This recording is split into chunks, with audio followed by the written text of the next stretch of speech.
Glistening in the morning sun, Fujiyama, sacred mountain of Japan, towers above the surrounding countryside.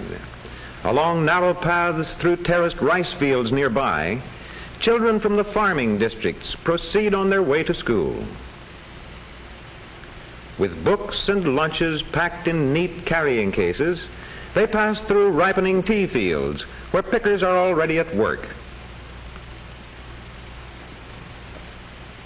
In villages along the coast, other children follow a path beside the boats and nets of the fishing fleets. While in the industrial cities, smoking factory chimneys line the road to school. Among the vast army of Japanese school children are Taro and Yukiko Yamada. At the doorway of their house, they put on their shoes never worn inside. Taro wears the official schoolboy uniform. Sister Yukiko wears the standard dress for girls. While father completes the lacing of his shoes, grandmother Yamada tends baby brother Botchan as he finishes his breakfast. Botchan likes the tea that is always a part of Japanese meals, but grandmother feels it must be cooled. Now father and children say goodbye to mother. いってらっしゃい。行ってまいります。いってらっしゃいませ。いってらっしゃい。 Father and Taro and Yukiko start out together, for father works not far away. For a short distance, they pass along a street lined with craftsmen's shops. Just ahead, many people, some in Oriental and some in Western dress, have errands at the post office. The Yamadas have an errand here too. Taro goes to mail a letter, while father and Yukiko wait outside, watching the traffic on the busy street.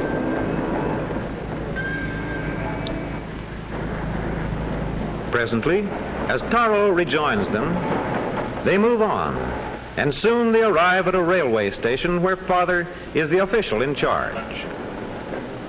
Here, father and children say goodbye to each other. さよなら。先生のおっしゃることをよく聞くんですよ。それではさよなら。さよなら。 As father enters his office, the tracks outside are already busy. A call for a 下り report. 急行51番8時47分発車。上り急行8時50分到着の予定でございます。 At school, it is almost time for classes to begin. Children flock through the gates and teachers stand ready. Greetings are exchanged. 太郎君おはよう。ゆきこさんおはよう。先生おはようございます。 Before entering the classroom, all the children remove their street shoes. Here as at home, shoes are always left at the entrance.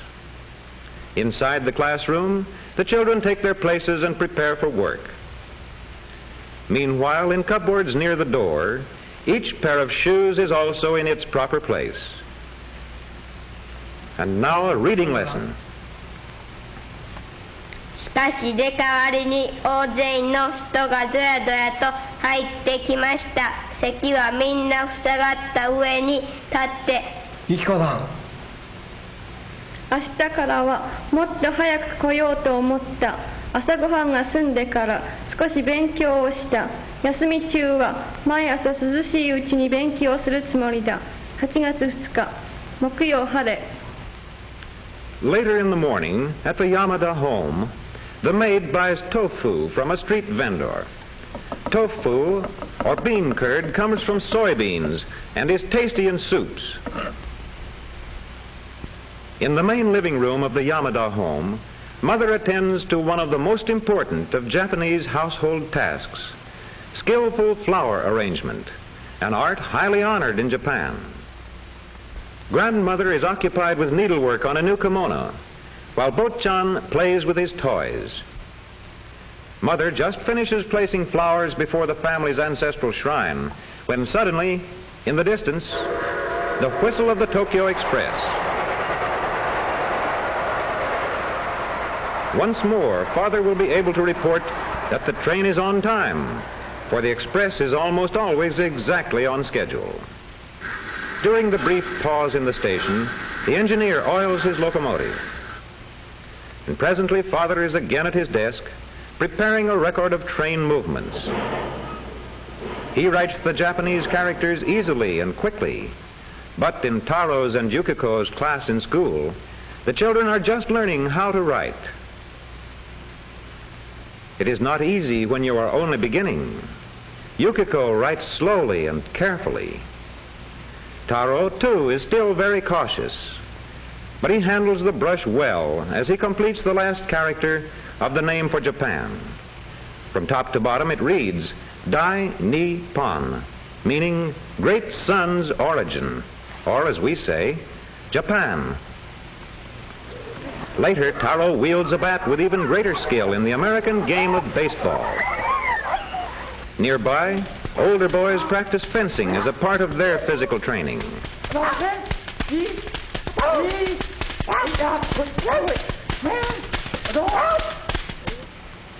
Today, Yukiko puts aside her school dress for a fine silk kimono.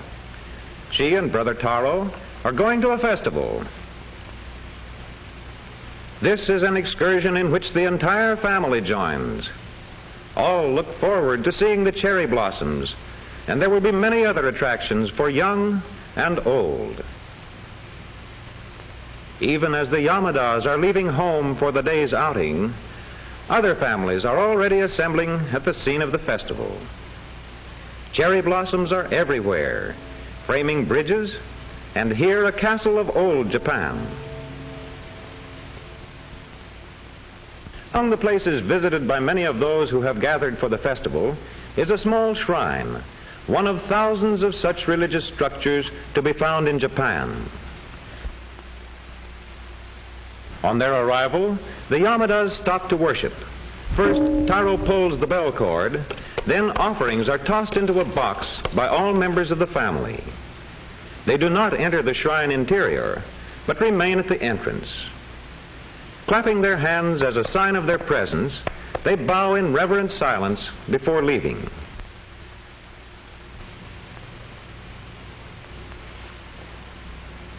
Now to enjoy the cherry blossoms, so beloved by the people of Japan. As with so many Japanese, Father's hobby is photography. He is anxious to get pictures of the delicate blossoms, which last for only a few days each year.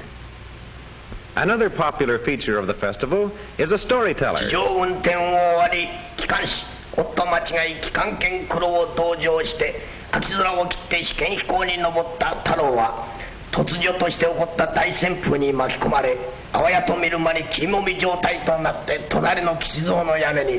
So the day passes with enjoyable activities for all. But for Taro and Yukiko, and Mother too, the outing is not complete without seafoam candy. Back home, after their day at the festival, the Yamadas have keen appetites. Dinner includes meat, raw fish, a variety of cooked vegetables, and steamed rice in individual bowls, all eaten with chopsticks. The rice bowls are usually refilled at least once, and perhaps oftener, especially when everyone is hungry. In the kitchen, the maid keeps a careful watch on the rice steamer in case more should be needed. But now she remembers another duty she must attend to. It is time to put more coal on the fire that is already burning in a heating chamber directly beneath the household bath. The hot bath is a daily habit with the Japanese. Tonight, Taro will bathe first, but everyone will have a turn. Far from being afraid of soap, he lathers himself long and vigorously. Next, he dips water from the tub for a thorough rinsing. Washing and rinsing are done outside the tub, which is designed for the final restful soaking. In the living room, Mother and the maid make up beds on the spotless floor, while Father, dressed in a comfortable kimono, quietly reads the evening paper. It is getting late, and already in another part of the house, the children are asleep, Bo-chan still clutching his toy dog.